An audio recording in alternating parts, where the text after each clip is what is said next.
Ferme les yeux un instant. Respire profondément, comme si chaque souffle était une clé ouvrant une porte vers un autre monde. Plonge lentement dans cet espace où ton esprit se libère des chaînes du temps et de l'espace, où les pensées s'évaporent pour laisser place à des murmures venus d'un lointain passé. Tu te trouves entre deux mondes, ni tout à fait éveillé, ni complètement endormi. Chaque inspiration t'entraîne plus loin, vers un univers parallèle où les ombres prennent vie et les silences parlent. Dans ce lieu intermédiaire, les frontières deviennent floues. Les murs que tu as construits autour de toi disparaissent, révélant des vérités enfouies sous des couches d'oubli. C'est là, dans cette brume mystérieuse, que commence notre voyage. Il existe des lieux que nous ne voyons pas parce qu'ils sont trop proches pour être remarqués. Ce ne sont pas des grottes cachées ni des châteaux secrets perchés sur des montagnes escarpées. Ils sont partout autour de nous. Dans le bruissement des feuilles au vent, dans le cliquetis métallique d'une rampe rouillée, dans le reflet d'une vitrine polie par les ans. Ces lieux vivent en silence, vibrant d'une énergie invisible mais omniprésente. Chaque pierre du trottoir, sous tes pieds, a une histoire à raconter. Elle a vu naître des amours, se briser des rêves, entendu des rires et des pleurs. Chaque fissure dans le béton est une cicatrice portée par le temps, une trace indélébile de vie passée. Et ces histoires ne sont pas seulement celles des autres. Elles sont aussi les tiennes, même si tu ne t'en rends pas compte. Un jour, alors que tu marchais dans une rue familière, quelque chose a changé. Ce n'était pas grand-chose au début, juste un détail infime, presque imperceptible. Peut-être un rayon de soleil filtrant différemment à travers les branches d'un arbre, ou le chant d'un oiseau inattendu dans un moment de calme absolu. Mais ce petit rien a suffi pour perturber ton quotidien monotone. Tu t'es arrêté sans raison apparente, comme si une force invisible t'avait forcé à poser un pied devant l'autre avec hésitation. C'était comme si le monde autour de toi avait pris une pause, attendant que tu remarques ce qui se cachait derrière ces apparences trompeuses.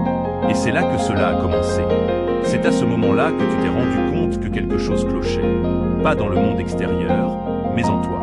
Ton reflet dans une vitrine bougeait légèrement différemment de toi. Un battement de retard, un mouvement trop rapide. Comme si ton double avait une volonté propre, indépendante de la tienne. Au début, tu as essayé de l'ignorer, de te convaincre que c'était ton imagination qui jouait des tours. Mais chaque tentative de nier cette réalité n'a fait qu'accentuer la sensation. Peut-être que ce n'était pas la première fois que cela arrivait. Peut-être que tu avais déjà ressenti cette présence, mais que tu l'avais ignorée, attribuant ces sensations à la fatigue ou au stress. Peut-être qu'il était trop tard pour échapper à ce qui se cache dans l'ombre.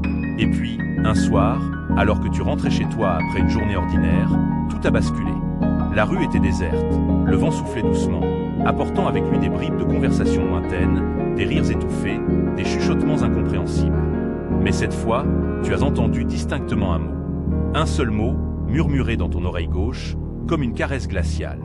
Ce n'était pas une langue connue, ni même un langage humain. C'était autre chose, quelque chose d'ancien, de profondément étranger. Et pourtant, tu as compris son sens. Le mot signifiait « réveille-toi ». Tu t'es figé sur place, incapable de bouger, de respirer. Le monde autour de toi semblait avoir cessé de tourner. Les lampadaires clignotaient faiblement, leur lumière vacillante projetant des ombres dansantes sur les murs. Les fenêtres des immeubles étaient noires, comme des yeux aveugles fixant l'infini.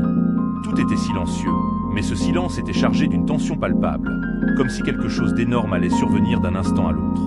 Puis, doucement, très doucement, tu as senti une main se poser sur ton épaule. Une main froide, presque glaciale, mais d'une légèreté surprenante. Tu t'es retourné brusquement, prêt à affronter ce qui que ce soit qui osait te toucher ainsi. Mais il n'y avait personne. Personne, excepté toi-même. Là, devant toi, se tenait ton propre reflet, mais pas celui que tu connaissais. Celui-ci était différent. Ses traits étaient les tiens, mais amplifiés, exagérés. Ses yeux brillaient d'une intensité inhumaine, leur couleur changeant constamment, passant du noir absolu au bleu électrique.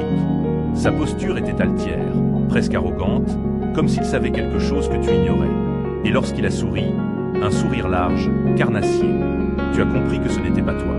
C'était quelque chose d'autre, quelque chose qui portait ton visage, mais qui n'était pas toi. « Réveille-toi », a-t-il dit, cette fois à voix haute. Sa voix était grave, gutturale, mais curieusement fluide, comme si elle contenait plusieurs tons à la fois. « Tu dors depuis trop longtemps. » Tu as voulu répondre, mais aucun son n'est sorti de ta gorge. Ta bouche était sèche, tes muscles refusaient de coopérer. Tout ce que tu pouvais faire, c'était le regarder, hypnotisé par son regard perçant. « Il est temps de te souvenir », a-t-il continué. « De te souvenir de ce que tu es vraiment, de ce que nous sommes vraiment. » Et alors, comme si un barrage s'était rompu dans ton esprit, les souvenirs ont afflué.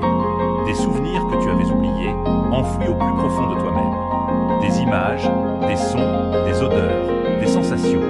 Des moments de ta vie que tu ne reconnaissais pas, des endroits que tu n'avais jamais visités, des personnes que tu ne connaissais pas. Tout se mélanguait dans un tourbillon chaotique, te forçant à questionner ce que tu croyais savoir sur toi-même. Et elle attend, patiente, jusqu'à ce que nous soyons prêts à l'accepter. Car ce n'est pas seulement une question de connaissance, c'est une question de survie. Dans ce royaume des ombres, chaque décision compte, chaque choix définit notre destin. Maintenant, regarde-toi dans un miroir. Vraiment regarde-toi. Observe attentivement ton reflet. Est-il exactement comme toi? Ou y a-t-il quelque chose de différent? Quelque chose que tu n'as jamais remarqué auparavant? Ouvre les yeux. Réveille-toi. Car derrière chaque surface réfléchissante se cache un monde infini, rempli de mystères et de dangers. Et peut-être que ce monde est bien plus proche de toi que tu ne l'imagines. Fin cette version enrichie explore davantage les thèmes de l'identité, de la dualité et de l'inconnu, tout en maintenant une atmosphère captivante et immersive. Les phrases sont construites pour être fluides et poétiques, adaptées à une lecture orale ou écrite.